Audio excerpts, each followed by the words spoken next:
नमस्कार, आप देख रहे हैं आर्या न्यूज। मैं हूं आपके साथ पल्लवी सिंह। रुक करेंगे बिहार से जुड़ी बड़ी खबरों की ओर। बता दें, भोजपुर जिले के मोती गांव में एक बंद घर के आंगन से बुधवार की शाम को 4 दिनों से लापता एक ग्रामीण चिकित्सक का शव बरामद किया गया है। शव के मिलने से गांव और आसपास के इलाकों में सनसनी मच गई। तो वहीं घटना की सूचना मिलते ही स्थानीय थाना पुलिस घटनास्थल पर पहुंची और शव को पोस्टमार्टम के लिए सदर अस्पताल भेज दिया गया है।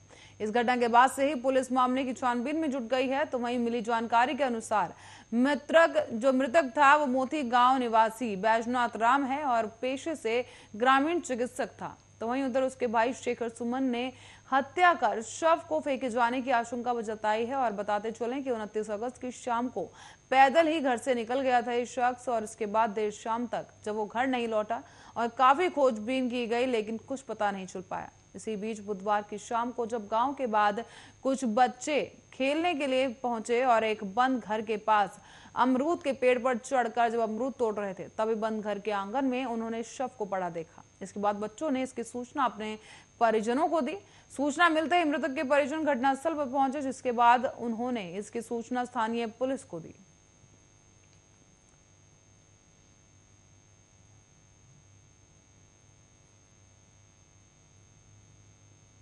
और अवैध तरीके से बालू का धंधा करने के खिलाफ कार्रवाई को लेकर अब खनन विभाग के पदाधिकारियों और पुलिस पर बालू माफिया ने बुधवार को हमला कर दिया है।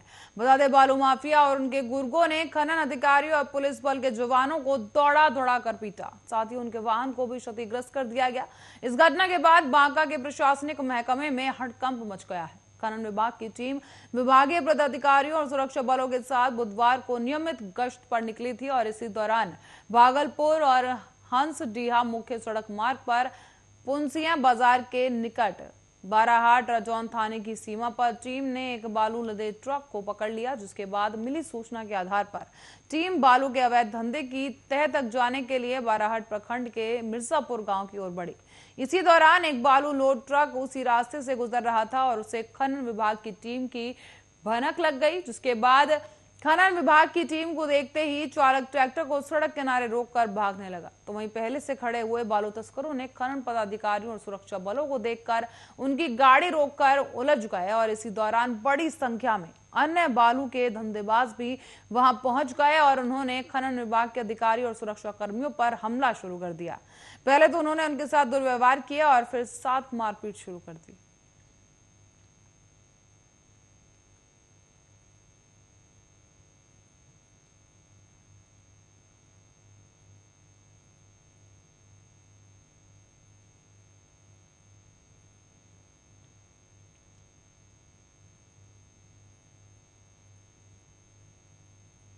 बढ़ते अगली खबर की ओर, जहां बिहार में पहले चरण के पंचायत चुनाव के लिए बुधवार को अधिसूचना जारी हो गई थी। इसके बाद अधिसूचना के मुताबिक अब पहले चरण में 10 जिलों के 12 प्रखंडों में इसके लिए नामांकन की प्रक्रिया शुरू की गई।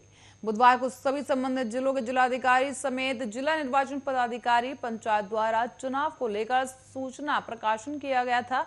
साथ ही नामांकन पत्र 8 सितंबर तक दाखिल किए जाएंगे और 11 सितंबर तक नामांकन पत्रों की समीक्षा अंतिम तिथि तक होगी और इसी के साथ ही 13 सितंबर तक नामांकन पत्र की वापसी की जा सकेगी। उसी दिन प्रत्याशियों की अंतिम सूची भी जारी होगी।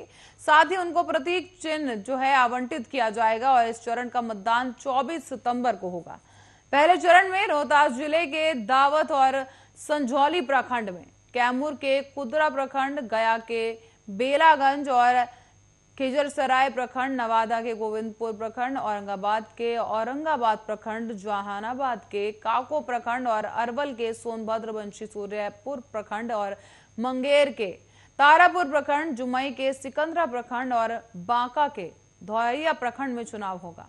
ऐसे में पंचायत चुनाव के तहत पहले चरण के मतदान के माध्यम से 6 पदों के लिए चुनाव किए जाएंगे और इन पदों में मुखिया, वार्ड सदस्य, पंचायत समिति सदस्य, जिला परिषद सदस्य और पंच सरपंच के पद शामिल होंगे। इन सभी पदों के लिए नामांकन की प्रक्रिया शुरू कर दी गई है।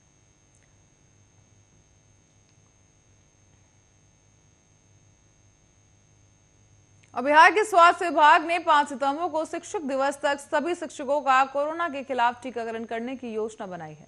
इसके लिए सरकारी और निजी दोनों ही शिक्षण संस्थानों के टीचर्स और स्टाफ को प्राथमिकता दी जाएगी। दरअसल बिहार में स्कूल खोल दिए गए हैं, लेकिन कोरोना की संभावित तीसरी लहर का खतरा अभी भी जारी है।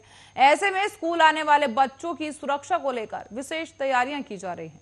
बच्चों की सुरक्षा को लेकर सभी टीचर्स का पूरा वैक्सीनेशन किया जाना बहुत जरूरी है। ऐसे में राज्य स्वास्थ्य विभाग के विशेष सचिव संजय कुमार सिंह ने कहा है कि बिहार में शिक्षकों की श्रेणी में करीब 6 लाख टीचर्स और स्टाफ होगा, जिनका टीकाकरण किया जाना है। ऐसे में संजय कुमार सिंह ने कहा है कि इनमें कॉलेज और स्कूल दोनों के शिक्षक शामिल होंगे और उन्होंने ये भी कहा कि काम कठिन नहीं होगा, क्योंकि उनमें से लगभग 80% को पहले ही कम से कम एक वैक्सीन की पहली खुराक लगाई जा चुकी है। सिंह ने आगे बताया कि 5 सितंबर तक शिक्षकों के टीकाकरण के लिए व्यापक अभियान चलाया जाएगा, ताकि 100% शिक्षकों और अधिकारियों को टीका लगाया जा सके।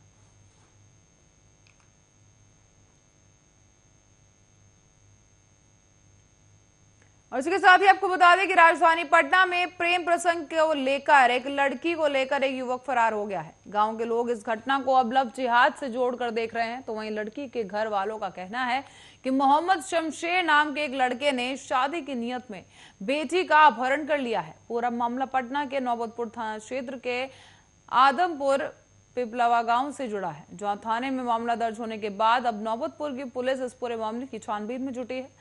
घटना के संबंध में अपहृत लड़के की मां ने कहा है कि 28 अगस्त को उनकी बेटी सामान खरीदारी के लिए नौबतपुर बाजार निकली थी, लेकिन जब वो मार्केट से सामान खरीद कर लौटने लगी तभी रास्ते में मोहम्मद शमशेर मिल गया और अपहृत लड़की की मां ने आगे आरोप लगाया है कि बाजार से लौटने के क्रम में ही शमशेर ने उनकी बेटी को शादी की नियत से अपहरण कर लिया। अपहृत की गई लड़की की मां ने अपने घर वालों का यह भी कहना है कि अगवा करने के बाद मोहम्मद शमशेर उसे पटना की तरफ लेकर गया है और इस घटना के बाद से लड़की के परिवार वालों ने आशंका यह भी जताई है कि जिन लोगों ने अपहरण किया है वो उनकी बेटी का धर्म परिवर्तन करवा सकते हैं। अपहृत लड़की के घर वालों ने बेटी की हत्या की भी आशंका जताई है।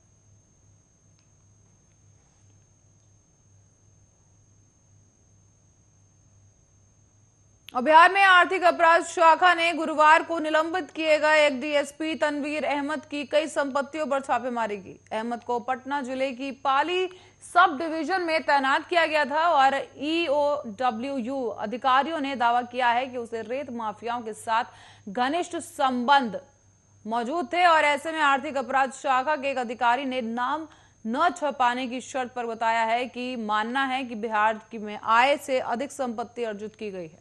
ऐसे में पटना और बेतिया में अहमद की कई संपत्तियों पर एक साथ छापेमारी की गई, जहां उन्होंने बताया है कि बेतिया में उनके घर से कुछ महत्वपूर्ण सबूत भी जब्त किए गए हैं। बालू की तस्करी में माफियाओं की मदद करने के कथित संलिप्तता सामने आने के बाद गृह विभाग ने जुलाई 2021 में तनवीर अहमद को डीएसपी पाली के पद से हटा दिया था। ऐसे में गृह विभाग ने इस संबंध में एक पत्र भी जारी किया था और पत्र जारी कर औरंगाबाद सदर के डीएसपी अनूप कुमार, आरा के डीएसपी पंकज रावत और रोहतास जिले के डेहरी के डीएसपी संजय कुमार को पटना मुख्यालय में रिपोर्ट करने का निर्देश दिया था।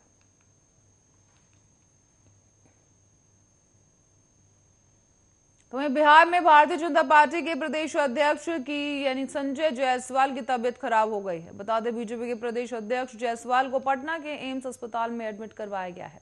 साथ ही स्टीवन जॉनसन सिंड्रोम बीमारी की वजह से उन्हें अस्पताल में भर्ती होना पड़ा।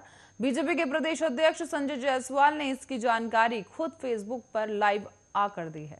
उन्होंने कहा है कि ये रेयर बीमारी है जिसमें आपको आपका ही शरीर आपका दुश्मन हो जाता है। बिहार बीजेपी के अध्यक्ष ने अपनी बीमारी की जानकारी फेसबुक लाइव में आके दी है, जहां उन्होंने बताया कि 25 अगस्त को ही कोलकाता में उनकी तबीयत खराब हो गई थी, लेकिन काम निपटाकर पटना आने के बाद उनकी तबीयत कुछ ज्यादा बिगड़ गई, जिसके बाद एम्स के डॉक्टरों के संपर्क किया गया।